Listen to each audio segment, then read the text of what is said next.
മാമ്പഴം അരിട്ടിന്നിൽ വെച്ചിരുന്നാൽ വേഗത്തിൽ പാകമാകുന്നത് എന്തുകൊണ്ടാണ്? പഴങ്ങൾ പാകമായിക്കൊണ്ടിരിക്കുന്ന സമയത്ത് നിറവ്യത്യാസം, സെല്ലുകൾ മൃദുലമാകൽ, രുചിവ്യത്യാസം എന്നിവ സംഭവിക്കുന്നു. ഈ വ്യത്യാസങ്ങൾ പഴം പാകമാകുന്നതിന് സഹായകമായ എഥിലീൻ എന്ന ഹോർമോണിൻ്റെ പ്രവർത്തനത്താലാണ് സംഭവിക്കുന്നത്.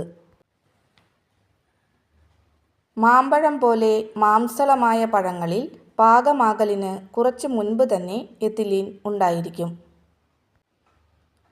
പഴങ്ങൾ പാകമാകുന്നതിനു മുൻപ് ചാക്കിലോ അരിട്ടിന്നിലോ വച്ചിരുന്നാൽ അവ പാകമാകാനെടുക്കുന്ന സമയം കുറയുന്നു, അഥവാ വേഗത്തിൽ പാകമാകുന്നു. ഇങ്ങനെ സംഭവിക്കുന്നത് എന്തുകൊണ്ടെന്ന് വച്ചാൽ പാകമാകലിനെ പ്രോത്സാഹിപ്പിക്കുന്ന എഥിലീൻ വായുവിൽ വ്യാപിക്കാതെ പഴത്തിനെ ചുറ്റിപ്പറ്റി നിൽക്കുന്നു എന്നതുകൊണ്ട് മാത്രമാണ്. ഇപ്പോൾ മനസ്സിലായില്ലേ മാമ്പഴം അരിട്ടിന്നിൽ വച്ചിരുന്നാൽ വേഗത്തിൽ പാകമാകുന്നത് എന്തുകൊണ്ടാണെന്ന്?